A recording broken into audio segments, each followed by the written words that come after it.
zaman kerajaan Majapahit.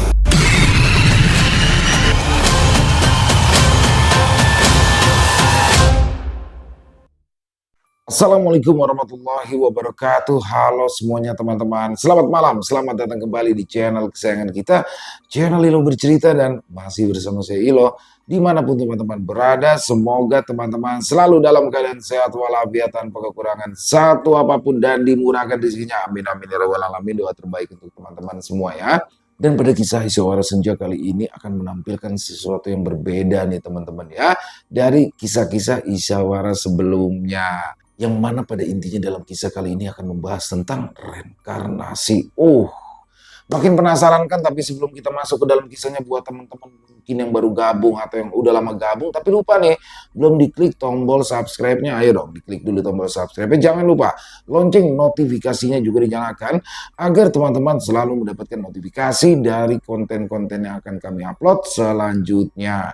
Dan untuk channel Ilo Bercerita kami upload setiap hari teman-teman ya, setiap malam jam 9 malam waktu Indonesia bagian Barat. Oke, nggak pakai berlama-lama lagi, pasti udah gak sabaran kan untuk masuk ke dalam kisahnya. Kita langsung saja menuju Jakarta Selatan. Pagi itu, seperti biasanya, Pramana sudah berada di perpustakaan Fakultas Arkeologi Universitas Indonesia. Dikelilingi tumpukan jurnal dan naskah-naskah tua yang berbau apek. Man, kamu gak tidur lagi ya? Suara Banu, sahabat sekaligus rekan sesama arkeolog Pramana. Banu meletakkan 2 cangkir kopi hitam di atas meja Pramana, uapnya mengepul ke udara. Pramana tersenyum tipis, matanya yang tajam terpaku pada sebuah reproduksi ukiran relief candi. Ada yang mengganggu pikiranku, Nu. Majapahit lagi ya? Tebak Banu sambil menyeruput kopi hitamnya. Aku tahu kamu terobsesi sama Majapahit. Wajah kamu sampai kelihatan seperti fosil dari zaman itu. Apa ada yang lebih aneh dari biasanya? Pramana menghela nafas. Mimpiku. Dia berhenti sejenak, ragu harus menceritakan detailnya atau tidak. Aku melihat sebuah taman.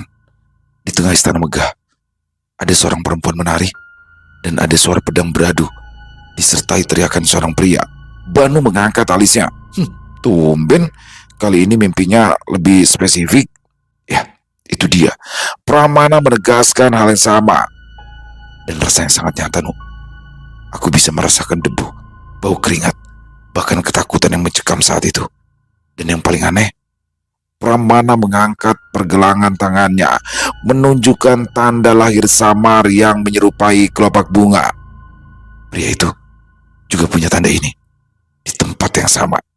Banu memeriksa tanda itu dengan cermat. Unik sih, tapi kan banyak orang yang punya tanda lahir. Bukan cuma itu. Pramana memotong, suaranya sedikit mendesak. Ada sebuah liontin, bentuknya seperti matahari, dengan ukiran bunga di tengahnya. Liontin itu ada di leher perempuan yang kulihat sedang menari.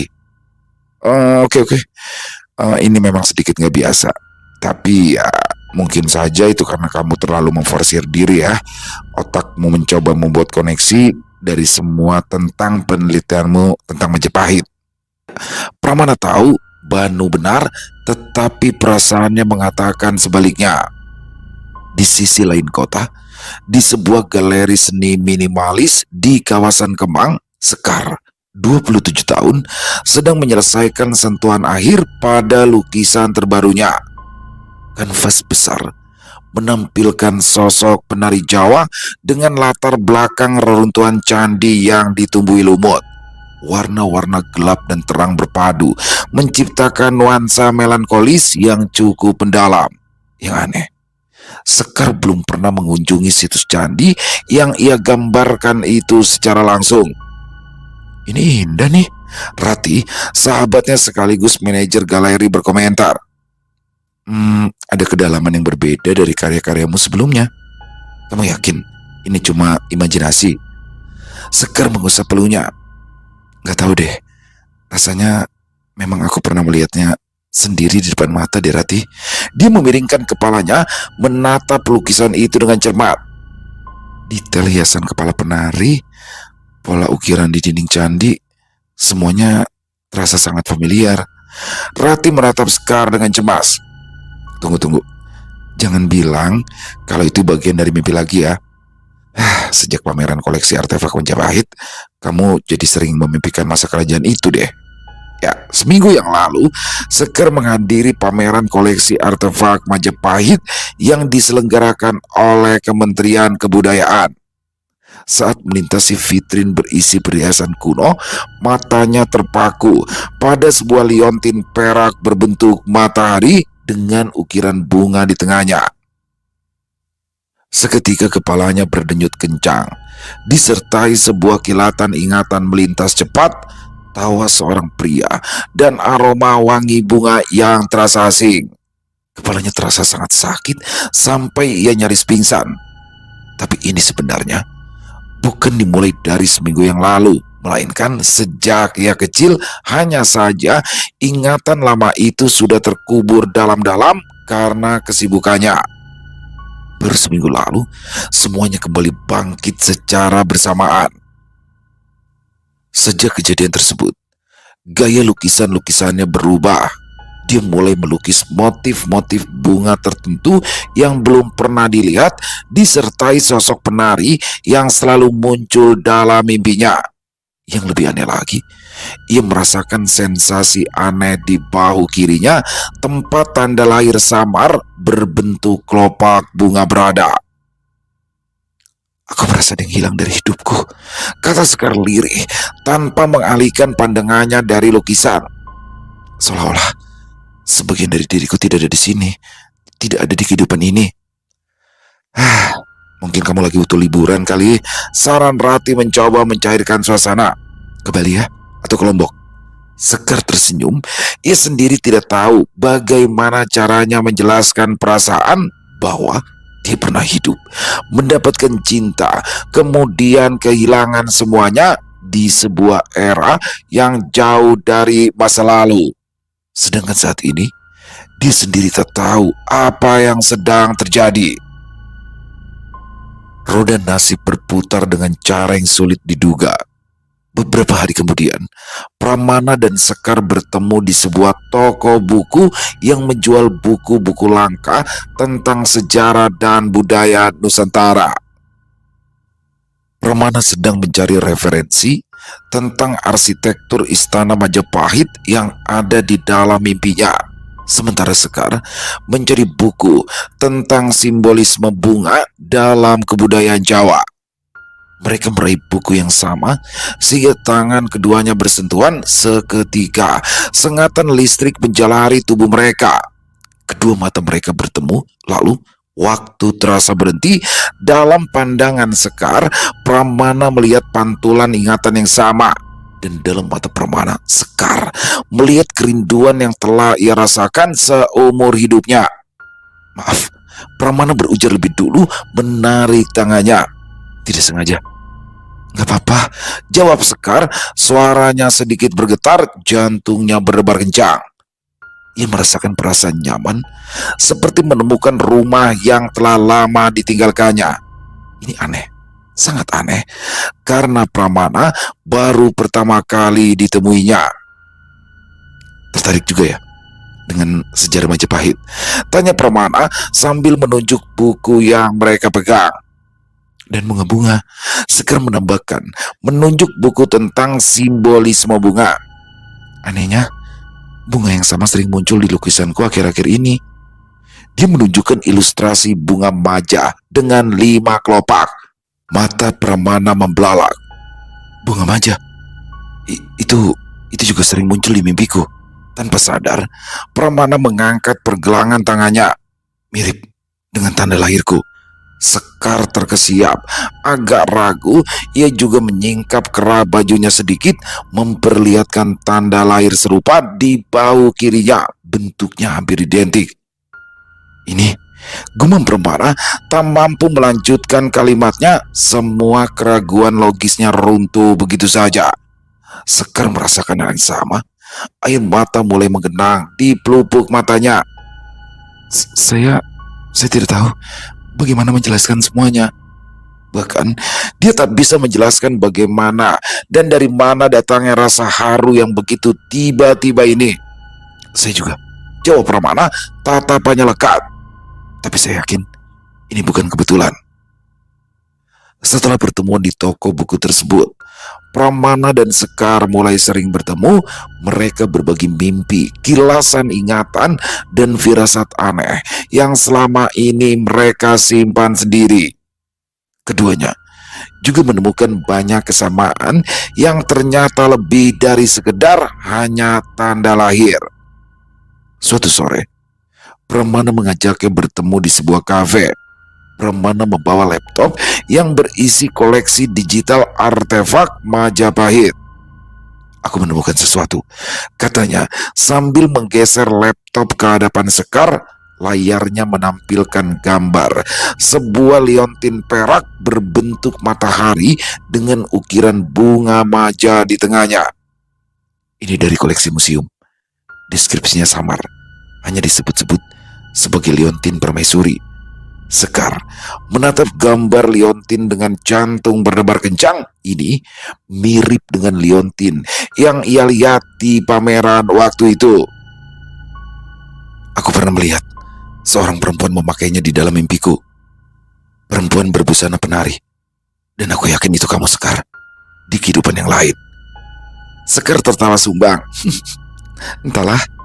Mereka kembali menelusuri literatur sejarah yang ada. Catatan tentang permaisuri kerajaan Majapahit yang berasal dari kalangan penari memang ada, namun detail tentang kehidupan pribadinya agak kabur. Kemudian, sebuah fragmen naskah kuno yang baru ditemukan oleh Banu menarik perhatian mereka. Naskah itu menyebutkan tentang seorang pangeran yang jatuh cinta pada seorang penari istana, seorang gadis berjiwa bebas yang sangat dicintai oleh rakyat dan dikenal dengan julukan Bunga Majapahit. Gadis itu bernama Dia Anggita. Kisah cinta mereka terhalang oleh intrik yang ditimbulkan seorang pati bernama Maheswara yang memiliki hasrat terpendam pada sang penari. Pati Maheswara. Pramana membaca nama sang pati dengan nada aneh. Namanya terdengar begitu akrab, tapi juga menakutkan. Sekar merasakan hawa dingin merambat di punggungnya. Dia bisa mengingat sosok seorang pria dengan tatapan licik. Ya, aku merasakan hal yang sama. Naskah di depan mereka juga menyebutkan tentang sebuah kutukan yang diucapkan oleh Pati Maheswara saat cintanya ditolak. Dia mengutuk sang pangeran dan Dia Anggita tidak akan pernah bisa bersatu, melainkan akan selalu terpisah oleh takdir yang kejam dari satu kehidupan ke kehidupan berikutnya. Pramana dan Sekar saling pandang. Ini gila. Maaf Pram, tapi aku masih belum percaya tentang reinkarnasi, kata Sekar. Lalu, apa yang bisa menjelaskan semua keanehan ini? Sekar menggeleng ragu. Saat ini, ia sudah tak tahu lagi mana yang benar-benar nyata dan mana yang hanya hayalan saja. Kamu ingin berkata kalau hidup kita terkutuk? Pramana meraih tangan Sekar, menggenggamnya erat meski Sekar berusaha melepasnya. Tanda lahir di pergelangan tangannya berdenyut panas, selaras dengan denyutan di bau Sekar. Mungkin, tapi kita akan mematahkannya. Keputusan untuk mematahkan kutukan bukan hal yang mudah, apalagi Sekar belum percaya semuanya. Pramana sendiri tidak tahu harus dari mana mereka memulai. Bagaimana cara mematahkan kutukan yang telah mengikat dua jiwa setelah melalui begitu banyak kehidupan. Banu juga mendapati dirinya terseret dalam pusaran misteri ini. Pada awalnya, ia skeptis dan memberikan penjelasan logis untuk setiap penemuan Pramana. Tetapi, ketika Pramana menunjukkan salinan naskah kuno yang ia temukan, yang menyebutkan secara spesifik detail tentang Bunga Majapahit dan sang pangeran, Banu mulai goyah. Terlebih lagi saat melihat kesamaan yang aneh antara tanda lahir Pramana dan motif bunga di beberapa artefak yang mereka temukan di situs purbakala. Menurutku ini memang di luar logika sih. Banu mengakui mengusap dagunya saat mereka berkumpul di apartemen Pramana. Meja kopi di depan penuh dengan peta kuno, foto-foto situs arkeologi ditambah cetakan naskah yang berantakan. Secara keilmuan aku harus menolak semua yang kamu katakan ya. Tapi sebagai teman, jujur, aku memang melihat ada yang ganjil. Ratih, yang diajak Sekar bergabung setelah jam kerjanya di galeri selesai, ikut tampak linglung. Aku gak ngerti deh, bagaimana kutukan yang diucapkan ratusan tahun lalu bisa punya efek di zaman sekarang. Ini bukan film fantasi loh. Ya, aku sendiri tidak tahu bagaimana harus menjelaskannya, kata Sekar sambil melirik ke arah Pramana. Kutukan adalah energi. Jelas Pramana setelah merangkai teori yang ia susun dari berbagai sumber spiritual dan mistis yang ia baca semalam suntuk. Energi negatif yang diikat oleh keinginan kuat dari Pati Maeswara. Energi tidak pernah hilang, selalu menunggu kesempatan untuk mengulangi pola yang sama. Setiap kali target yang bereinkarnasi dan bertemu lagi, energi kutukan aktif kembali, mencoba memisahkan targetnya. Entar dulu, jadi kamu ingin melenyapkan energi kutukan itu? Tanya Banu. Atau mengubahnya? Tambah Pramana. Mungkin, setelah memahami akar permasalahannya, aku bisa menemukan jalan keluarnya. Setelah berunding sebentar, keempatnya sepakat memulai misi untuk mencari jalan solusi bagi Sekar dan Pramana. Pramana, dengan keahlian arkeologinya, fokus pada penelusuran sejarah, mencari tahu lebih banyak tentang Pati Maeswara, Raden Arya, dan Dewi Anggita. Orang yang dikenal sebagai Sang Pangeran dan Bunga Majapahit. Banu menggunakan koneksinya di kalangan akademisi dan perpustakaan membantu mencari referensi dan dokumen yang lebih spesifik. Sementara Sekar menggunakan kepekaan spiritual dan intuisi artistiknya mencoba melukiskan kembali adegan-adegan dari mimpinya. Dia berharap bisa menangkap detail yang mungkin terlewat. Hari-hari berikutnya diisi dengan penelitian intensif. Perpustakaan menjadi rumah kedua mereka. Pramana terus menggali laporan penggalian situs-situs Majapahit, mencari artefak yang mungkin terkait dengan kisah mereka. Sekar menghabiskan waktu berjam-jam di studionya mencoba memvisualisasikan kembali istana Majapahit, taman tempat mereka bertemu, dan bahkan wajah Pati Maeswara.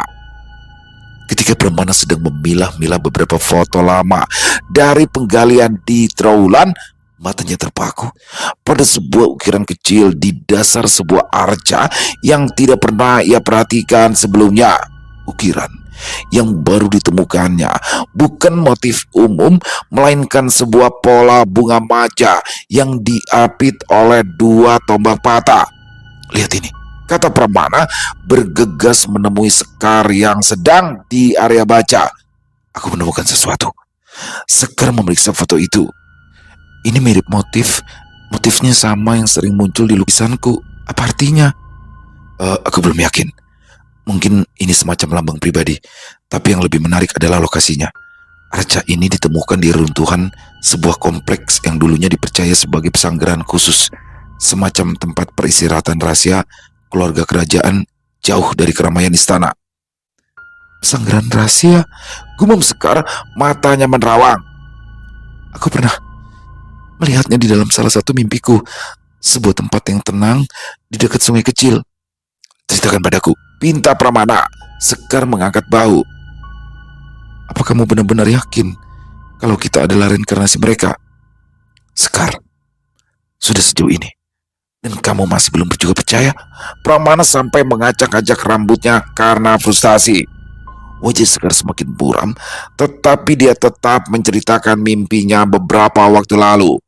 Dia melihat Raden Arya dan Dewi Anggita sedang duduk di taman pesanggrahan berjanji setia di bawah cahaya rembulan. Tapi sayang, kebahagiaan mereka dihancurkan oleh kedatangan Pati Maheswara. Wajahnya tampak bengis, matanya merah karena cemburu. Dia mengacungkan sebuah keris berluk 7 dengan mantra yang diucapkan mengutuk cinta mereka untuk selamanya. Keris dengan luk 7? Kamu yakin? Ulang Pramana saat Sekar selesai bercerita. Sekar menganggukkan kepala.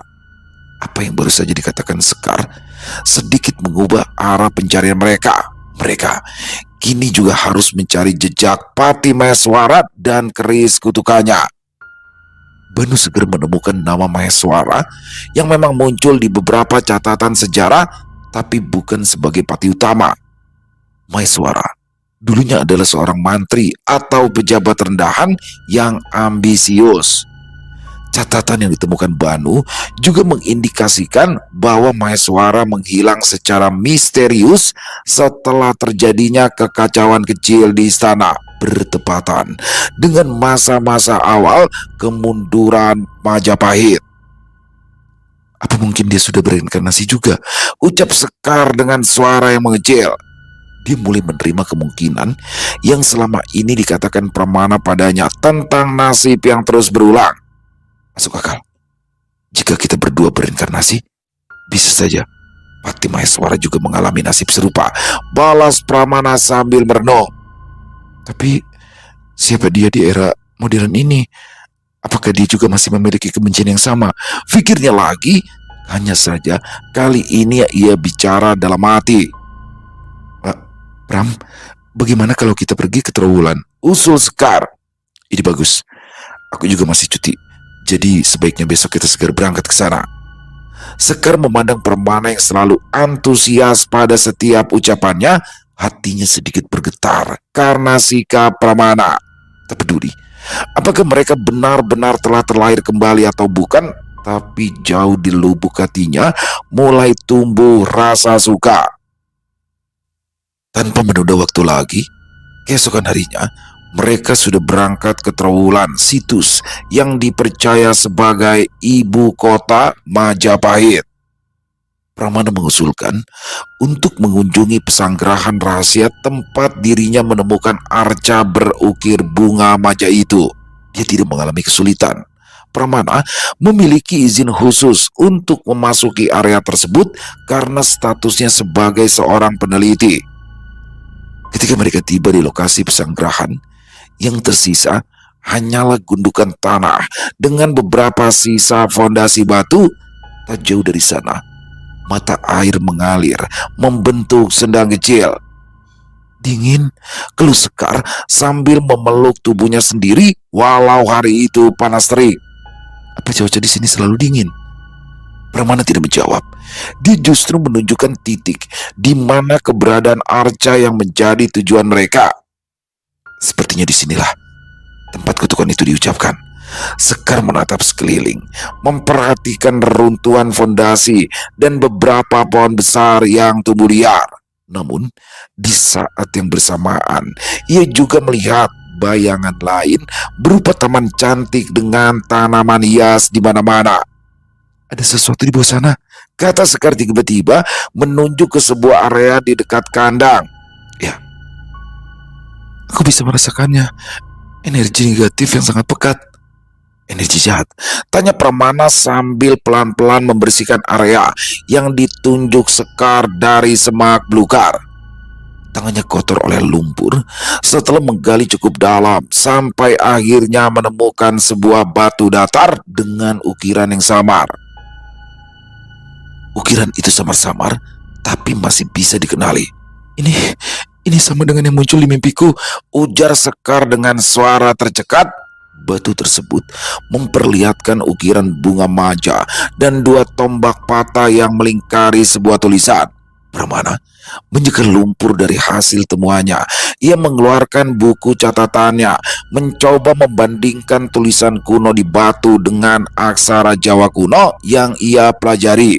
Butuh waktu, tetapi akhirnya ia bisa menguraikan beberapa kata. Lebih seperti sebuah peringatan, kata Pramana sambil memicingkan mata. Tertulis di bawah bayangan bunga yang layu, terikatlah jiwa yang tak berdaya. Hanya cinta sejati yang sanggup mematahkan rantai takdir. Aku tahu kalian akan datang ke sini. Pramana dan Sekar menoleh kaget. Di belakang mereka berdiri seorang pria berusia sekitar 50 tahunan, mengenakan kemeja batik sutra mahal dan celana bahan yang rapi. Wajahnya familiar, tapi Pramana tidak bisa mengingat di mana pernah melihatnya. Tatapannya dingin dan tangannya memegang sebuah tongkat dengan ukiran kepala naga di pundaknya. Tatapannya dingin dan tangannya memegang sebuah tongkat dengan ukiran kepala naga di puncaknya. Siapa Anda? Tanya Pramana sambil melangkah maju sedikit untuk melindungi Sekar. Pria itu tersenyum tipis, senyuman yang tidak sampai ke matanya. Aku Suryo. Sekar terkesiap. Suryo Nayandra merupakan kolektor seni dan barang antik yang terkenal. Pramana juga pernah mendengar namanya di beberapa seminar sebagai salah satu penyumbang dana terbesar untuk proyek restorasi situs bersejarah. Namun, ada sesuatu dalam tatapan Suryo yang tidak asing bagi Sekar. Tatapan Suryo mengingatkannya pada Pati Maheswara di dalam mimpinya. Pati Maheswara, bisik Sekar tanpa sadar. Senyuman Suryo semakin lebar, menyiratkan kepuasan yang menyeramkan. Jadi kalian sudah mengingatnya. Butuh waktu yang cukup lama, tetapi kalian akhirnya sampai pada titik ini. Apa kalian belum juga mengerti? Takdir kalian itu adalah terpisah, selalu dan selamanya. Ya, ternyata benar. Dia adalah reinkarnasi Pati Maheswara, orang yang telah mengutuk mereka berdua. Anda tidak akan bisa memisahkan kami kali ini, kata Pramana tegas sambil berusaha menyembunyikan rasa gentarnya. Tuan Suryo tertawa mengejek. Dasar bodoh. Kalian selalu mengatakan yang sama di kehidupan sebelumnya. Dan coba lihat apa yang terjadi. Ia mengacungkan tongkatnya ke arah batu berukir di tangan Pramana. Kutukanku tidak pernah bisa dipatahkan. Itu sudah menjadi bagian dari hidup kalian. Sekar berpegangan pada lengan Pramana. Kami pasti akan mematahkannya, kata Pramana tegas. Tuan Suryo menggelengkan kepalanya. Senyumannya berubah menjadi cibiran. Kita lihat saja.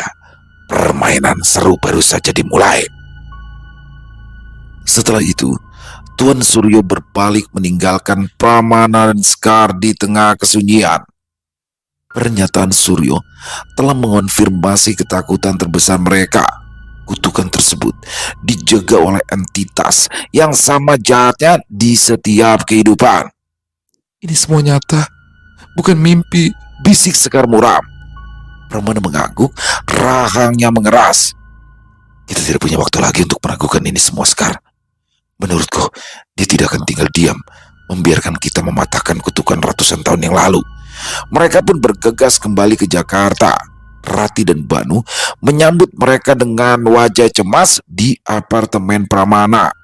Keduanya telah mendengar detail pertemuan mereka dengan Tuan Suryo melalui telepon. Jadi, Tuan Suryo itu adalah reinkarnasi Pati Maheswara. Rati bertanya, suaranya penuh ketidakpercayaan. Kolektor seni dan filantropis yang terkenal baik hati itu. Orang-orang baik seringkali menyembunyikan sisi gelap mereka, Rati. Banu menimpali, raut wajahnya serius. Terutama jika mereka telah menyimpan dendam selama ratusan tahun. Dia bahkan menyebut ini semua sebagai sebuah permainan konyol. Pramana menghabiskan kopinya dengan jengkel.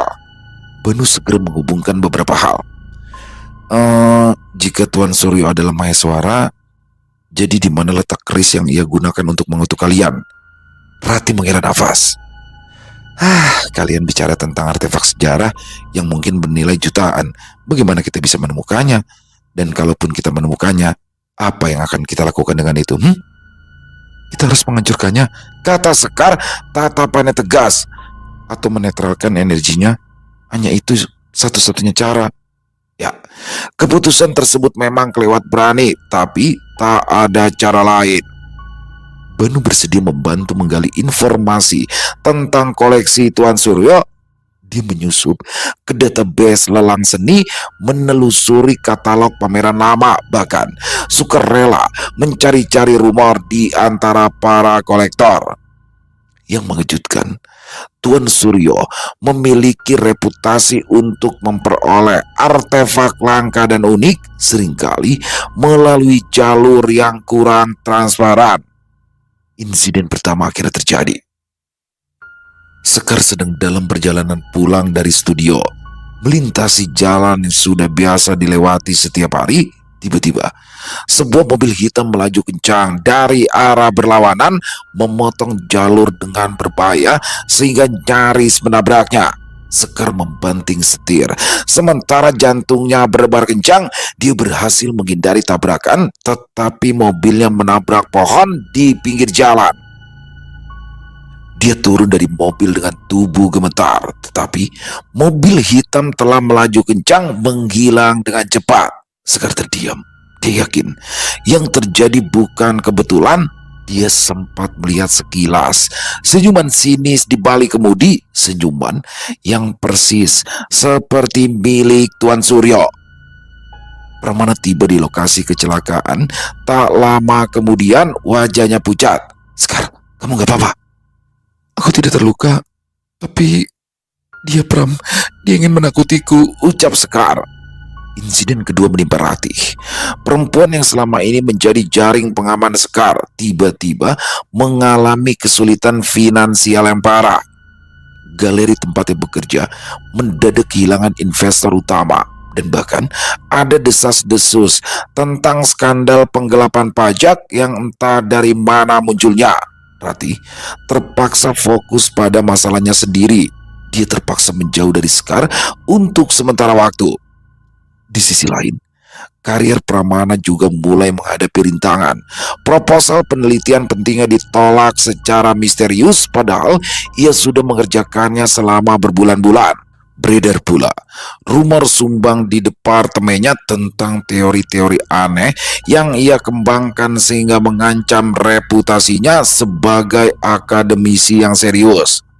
Pramana yakin ini semua adalah ulah dari Tuan Suryo yang pengaruhnya ternyata jauh lebih luas daripada yang mereka duga. Dia tahu titik lemah kita, kata Pramana frustasi. Dia memang tidak langsung menyerang secara fisik, tapi dia mencoba menghancurkan pondasi kehidupan kita, memisahkan kita dari orang-orang terdekat, dari pekerjaan yang kita cintai. Bagaimana jika kita memang ditakdirkan untuk kalah lagi? Saat ini, mereka sedang duduk berdua di bangku taman dekat apartemen.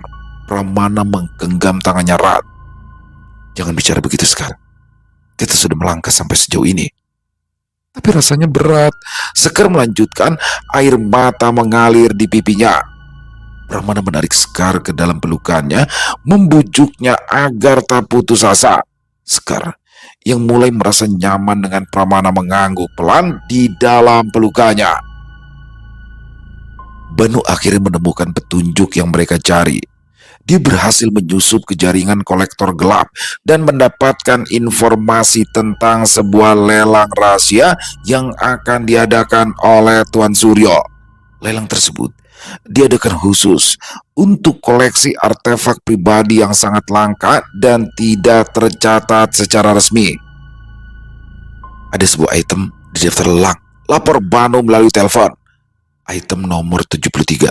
Deskripsinya hanya keris dari era Majapahit dengan ukiran unik. Tidak ada detail lebih lanjut, tapi ada sketsa kasar dari ukirannya, sama persis dengan yang kalian temukan waktu itu, Pram. Bunga maja dan 2 tombak patah. Hati Pramana berdebar kencang. Kapan dan di mana? Besok malam di sebuah villa terpencil di Bogor. Banu menjawab. Lelang uang diadakan sangat eksklusif. Kamu harus punya undangan khusus. Identitas juga akan diperiksa ketat. Ini adalah kesempatan mereka, sebuah kesempatan yang datang dengan resiko yang sangat tinggi. Memasuki sarang Maheswara bisa dikatakan sebagai tindakan bunuh diri Tetapi itu juga satu-satunya cara untuk mendapatkan keris tersebut. Pramana dan Sekar memutuskan untuk menyusup ke lelang. Mereka harus mendapatkan keris apapun taruhannya. Banu, dengan keahliannya dalam IT, mencoba membuat identitas palsu dan meretas sistem keamanan untuk mereka. Hanya saja, mereka bertiga juga tahu Tuan Suryo tidak mudah ditipu dengan trik murahan ini. Pada malam yang sudah ditentukan, ketiganya berangkat menuju villa mewah di perbukitan Bogor.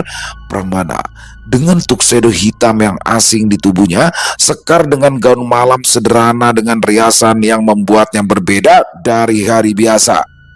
"Ingat rencana kita," bisik Pramana menatap lurus ke depan. "Kita menyelidap masuk, mencari keris, kemudian keluar tanpa menarik perhatian." Itu terdengar jauh lebih mudah daripada kenyataannya. Sekar membalas cepat dengan suara bergetar. "Menurutku ini sama saja pencurian besar." Dia meremas gantungan liontin perak di lehernya yang ia beli di toko antik beberapa waktu yang lalu dengan ukiran serupa Surya Majapahit. Bukan liontin kuno yang asli, tapi setidaknya memberikan sedikit rasa aman. Banu yang mengemudi melirik mereka dari kaca spion. "Sekar, sebaiknya tenang aja dulu. Tuan Surya itu cerdas. Dia akan mencium rasa panik kalian." "Mudah untuk bicara, Nu. Kamu kan gak pernah berhadapan langsung sama Maeswara." Pramana menegos. "Aku akan memantau jalur keluar dan memberi sinyal jika ada bahaya. Hanya itu yang bisa aku janjikan." Mobil mereka berhenti di depan gerbang besi tinggi yang dijaga ketat. Pramana menyerahkan undangan palsu yang Banu buat dengan susah payah. Penjaga gerbang memindai kode QR. Setelah beberapa saat, gerbang akhirnya terbuka lebar.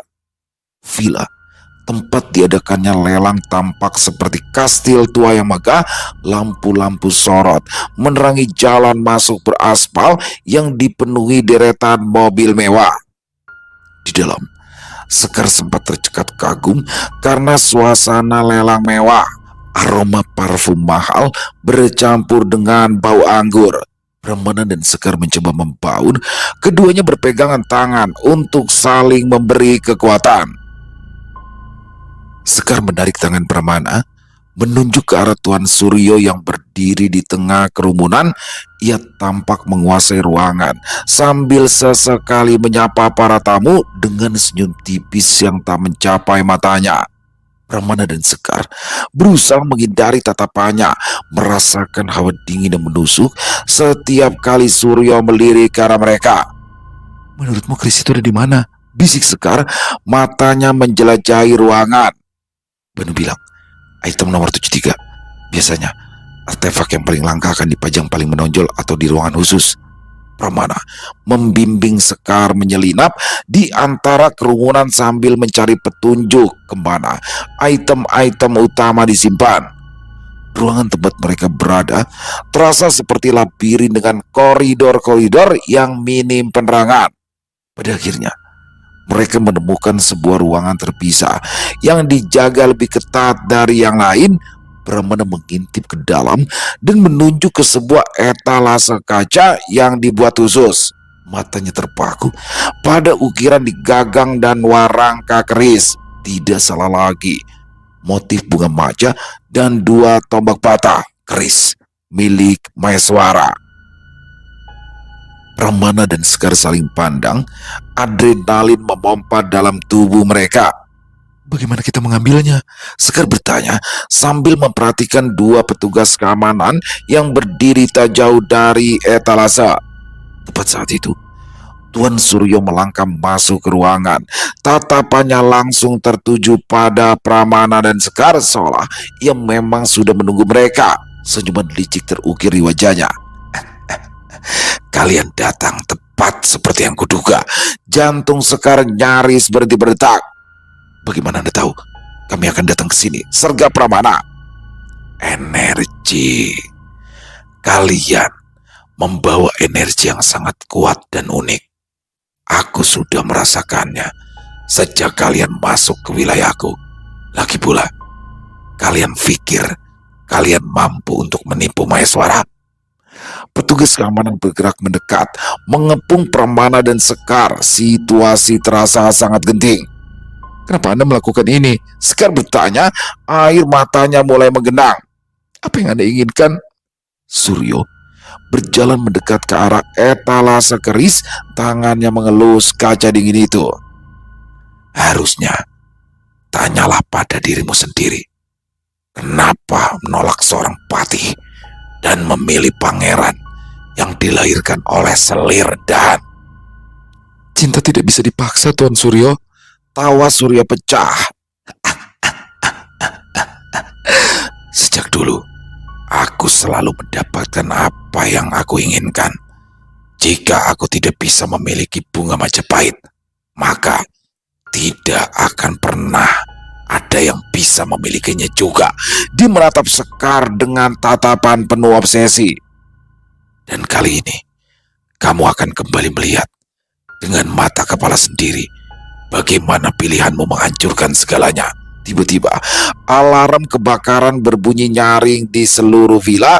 Lampu di seluruh ruangan berkedip sebelum padam sepenuhnya dan hanya menyisakan kegelapan. Itu Banu, bisik Pramana yang menyadari Banu telah mengaktifkan rencana darurat mereka. Pramana segera menarik Sekar untuk melarikan diri. Petugas keamanan yang awalnya mengepung mereka kini kelabakan, mengarahkan para tamu yang panik berdesakan ingin keluar. Halangi dua orang itu, jangan biarkan mereka pergi, raung Surya marah. Dalam keadaan kacau, Pramana menabrak sebuah etalase kaca sehingga memecahkannya. Tangan Pramana yang berlumuran darah segera meraih keris di dalamnya. Saat ia menyentuh gagang keris, gelombang energi dingin yang menusuk seluruh tubuhnya, kilasan ingatan meledak dalam benaknya. Perang, pengkhianatan, dan wajah Dianggita yang menangisi kematiannya. Ayo pergi, seru Sekar. Mereka berdua berlari keluar dari ruangan. Suara sirene mobil pemadam kebakaran mulai terdengar dari kejauhan.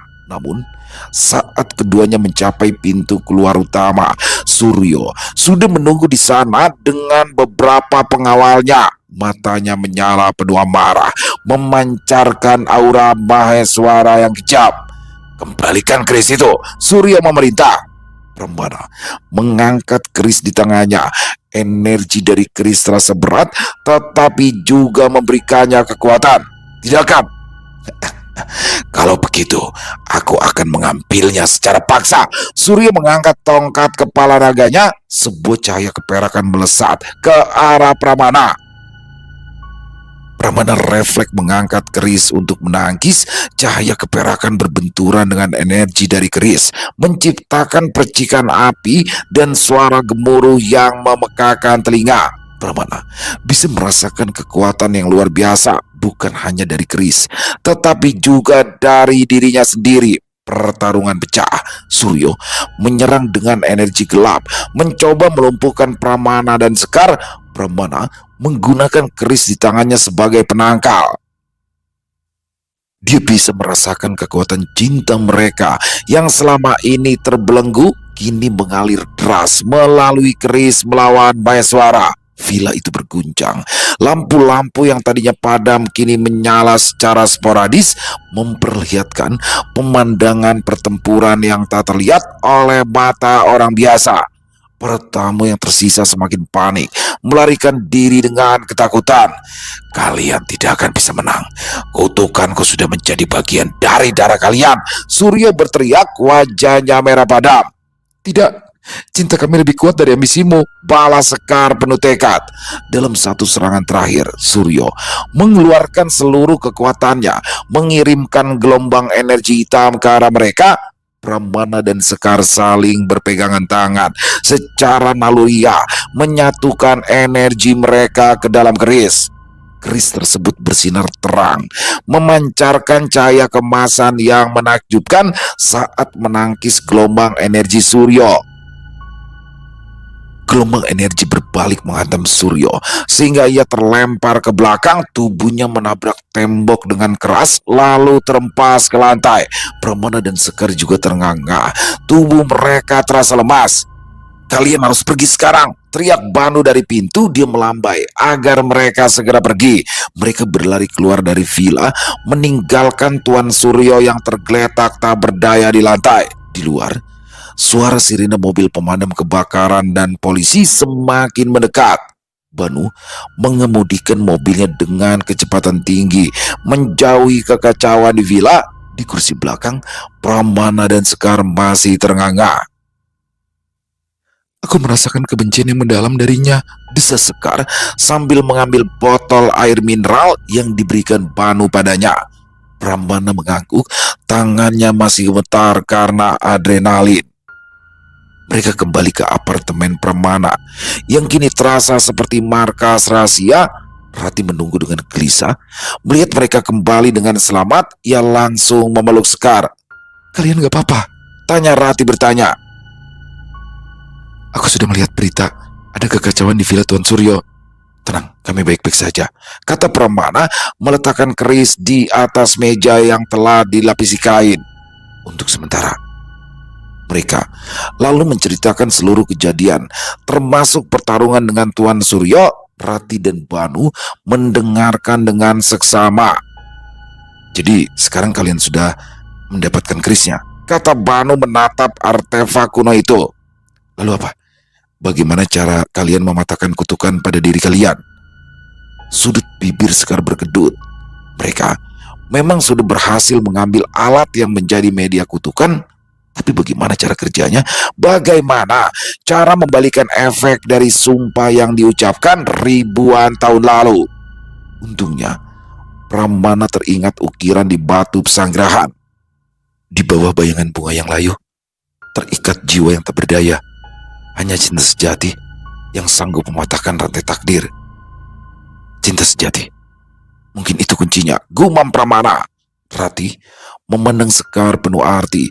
Gadis cantik itu tersipu malu karena Rati menggodanya. Sedangkan Pramana dan Banu masih mengamati keris di depan mereka. Pramana kemudian membolak-balikan catatan yang disimpannya selama ini tentang ingatan masa lalunya dan Sekar. Sebuah kalimat kecil di bagian akhir kini menarik perhatiannya. Untuk mematahkan rantai ini, jiwa yang terkutuk harus kembali ke tempat di mana takdirnya dipilih. Hanya dengan pengorbanan yang tulus, menyatukan kembali apa yang telah dipisahkan oleh kebencian. Pengorbanan? Maksudnya menyatukan apa yang dipisahkan oleh kebencian apa ya? Banu ikut bertanya. Pramana melihat ke arah Sekar, lalu kembali ke keris. Bunga manja, pesanggerahan, dan keris ini yang menjadi alat kebenciannya. Tiba-tiba, sebuah ide melintas di benak Sekar. Liontin yang kulihat di pameran. Liontin milik permaisuri. Pramana mengangguk. Itu Liontin yang dia Anggita pakai, simbol cinta mereka. Itu tidak pernah ditemukan di pesanggerahan, tapi ada di museum. Dan di dalamnya ada ukiran bunga maja. Berarti itu yang harus disatukan, cinta dan kebencian, Liontin dan keris.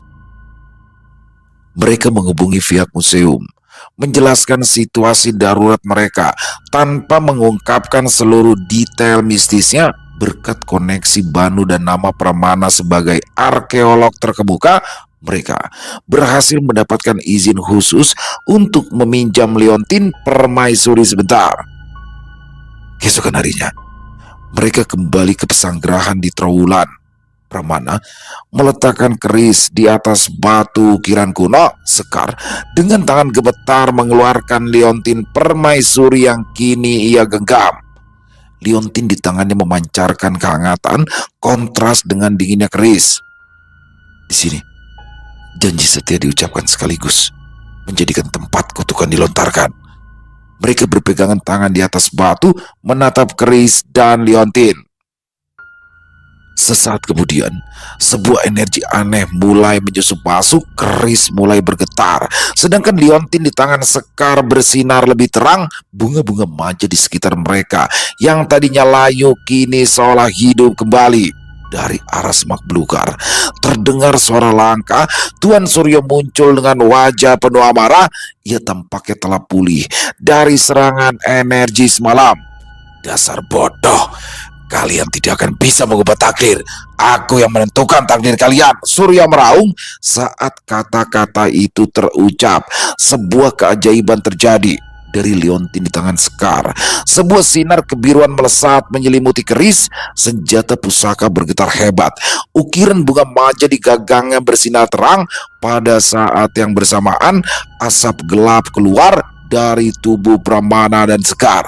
Asap hitam itu melesat ke arah Tuan Suryo sehingga ia mencerit kesakitan. Wajahnya berkerut-kerut, tubuhnya lemas hingga ia jatuh berlutut dengan kedua tangan memegangi kepalanya.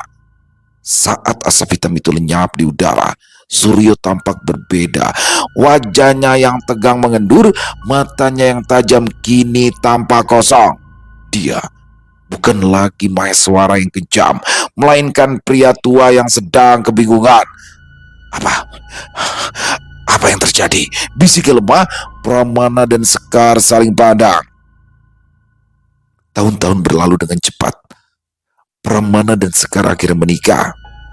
Tuan Suryo telah kehilangan ingatan akan sebagian besar hidupnya. Dia ditemukan dalam kondisi linglung, kemudian menjalani perawatan intensif. Dia tak pernah lagi menunjukkan tanda-tanda kebengisan Maheswara. Kekuasaannya di dunia koleksi seni memudar, lalu memutuskan hidup dalam kesendirian tanpa mengingat dendam berabad-abad yang pernah ia pelihara. Selesai. Wow, luar biasa kisah dari Syawara Senja. Nih keren ya, dan apa namanya, menjadi variasi ya dari kisah-kisah yang sebelumnya, dari kisah-kisah yang selama ini ada di Lo Bercerita, ini menjadi memberikan warna yang baru ya teman-teman ya. Kisah Pramana Sekar, dan di sini bagaimana kutukan ya, kutukan dari zaman Kerajaan Majapahit itu terbawa ke beberapa generasi. Jadi begini teman-teman ya, untuk masalah reinkarnasi silakan, untuk yang percaya silakan, dan yang nggak percaya juga nggak apa-apa, tapi kita harus saling menghormati ya teman-teman ya, antara yang percaya atau yang tidak. Nah, dalam kisah ini bagaimana reinkarnasi dari sang pangeran di zaman Kerajaan Majapahit dan juga penari yang merupakan pacarnya ini. Di sini mereka cintanya dulu tidak bisa bersatu karena oleh Pati Maheswara terhalang. Di sini Pati Maheswara sangat murka ketika cintanya ditolak dan si penari ini lebih memilih sang pangeran. Jelas lah, siapa juga memilih pangeran daripada Pati, ya kan? Pangeran kan calon raja. Dan di sini Pati Maheswara kesal karena pangeran itu lahir dari rahim seorang selir ya teman-teman ya. Sehingga dijatuhkanlah kutukan, sumpah mengutuk itu sampai ke beberapa generasi. Dan disinilah, di tahun ini muncullah Pramana dan Sekar yang memang terlahir kembali. Waduh, semuanya sama ya. Dan Maheswaranya ada juga, kan ngeri banget. Tapi kalau sedikit dari saya mungkin ya, gampang banget sih sebenarnya untuk matain kutukan itu. Ya sebelum mereka bertemu dengan Pati Maheswara, nikah aja ya kan, berarti kan udah patah tuh kutukannya. Tapi ya disinilah uniknya, mereka harus mencari sumbernya. Bahkan mereka sampai datang ke tempat kerajaan Majapahit dulu pusatnya, yaitu di Trowulan. Keren pakai banget kisahnya, keren pakai banget. Terima kasih Sawara Senja yang makin variatif aja nih kisah-kisahnya, ditunggu lagi untuk kisah-kisah selanjutnya. Dan semoga kita bisa mengambil hikmah yang baik-baik saja ya dari kisah barusan. Dan kita buang yang buruk-buruknya. Pramana dan Sekar akhirnya menikah dan hidup bahagia. Luar biasa. Dan silakan buat teman-teman yang mungkin suka dengan videonya, dengan kisahnya, bisa diklik tombol like, tombol jempol, boleh juga dibantu di-share ya link videonya ke teman-teman yang lain, agar juga ikut merasa terhibur. Dan buat teman-teman yang punya komentar, bisa menuliskan di dalam kolom komentar, ataupun hanya sekedar saling menyapa. Insya Allah kami akan menjawabnya satu persatu. Di akhir kata, saya Ilo mengucapkan permohonan maaf apabila mungkin dalam pembawaan kisahnya barusan ada kata-kata saya yang salah, ataupun ada kata-kata saya mungkin yang kurang berkenan. Saya mohon dibukakan pintu maaf yang seluas-luasnya. Sampai berjumpa lagi di konten-konten kami selanjutnya yang pasti tidak kalah serunya, pasti tidak kalah horornya. Masih bersama saya Ilo di channel Ilo Bercerita. Salam sehat, sukses selalu untuk kita semua. Wassalamualaikum warahmatullahi wabarakatuh.